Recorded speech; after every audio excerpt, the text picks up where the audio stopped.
வணக்கம் அன்பர்களே. இன்னைக்கு இந்த நேரத்துல உங்ககிட்ட பேசுறதுக்கு வாய்ப்பு கொடுத்த தேவனுக்கு ஸ்தோத்திரம் சொல்லிக்கிறேன். நம்ம வாழ்க்கையில சில நேரம் நாம ஒன்னு நினைச்சிருப்போம். கடவுள் நம்ம கூட தான் இருக்காரா இல்ல கடவுள் என்ன மறந்துட்டாரோ அப்படின்னு மனசுக்குள்ள ஒரு நினைப்பு வந்திருக்கும்.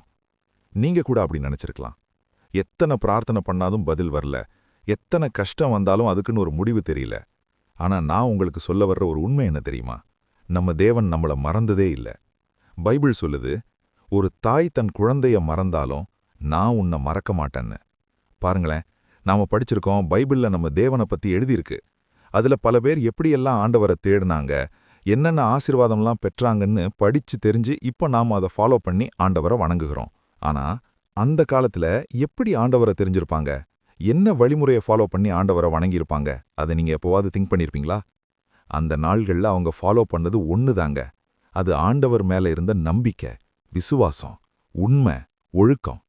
அதை ஃபாலோ பண்ண யாரையுமே நம்ம ஆண்டவர் கைவிடவே இல்லை. நீங்க இன்னொரு விஷயம் புரிஞ்சுக்கணும். அவங்க சில நேரத்துல ஆண்டவரை மறந்து போய் இல்லனா வழி தப்பி போய் திரும்ப வந்து ஆண்டவரேன்னு கூப்பிட்டுருக்கலாம்.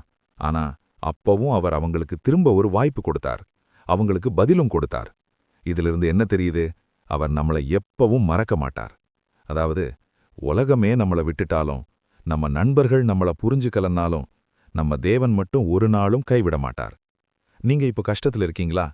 அழுதுட்டு தூங்குற நிலையில இருக்கீங்களா? யாருக்கும் சொல்ல முடியாத ஒரு பெயின் உங்களுக்குள்ள இருக்கா? கேளுங்க, அது முடிவு இல்ல, அது ஒரு ஆரம்பம். நீங்க இழந்த எதையும் நினைச்சு ஃபீல் பண்ண வேண்டாம். ஏன்னா நமக்கான ஆசிர்வாதம் லேட்டா வரலாம். ஆனா வரும்போது பெரிய ஆசிர்வாதமா தான் வரும். நம்ம கண்ணுக்கு தெரியாத இடத்துல அவர் ஆல்ரெடி வேலை பண்ணிக்கிட்டு இருக்கார். நீங்க இப்ப ஃபைட் பண்ணிட்டு இருக்கிற பேட்டல் நாளைக்கு உங்க டெஸ்டிமோனியா மாறும். அதனால நான் முடிஞ்சிட்டேன்னு சொல்லாதீங்க. எனக்கு வழி இல்லைன்னு நினைக்காதீங்க. அவர் உங்களோட இருக்காரா இல்லையா தெரிஞ்சுக்க நீங்க உங்ககிட்ட சில கேள்விகள் கேட்டு இதை கன்ஃபார்ம் பண்ணிக்கோங்க. அந்த கேள்வி என்னன்னு சொல்லட்டுமா? நீங்க எந்த வேலை செய்யும் போதும் அது சரியில்லைன்னா தப்புன்னு உங்க மனசுல ஒரு குரல் வந்து பேசுச்சுன்னா, சந்தேகமே இல்ல, நம்ம தேவன் நம்மள வழி நடத்துறாருன்னு புரிஞ்சுக்கலாம்.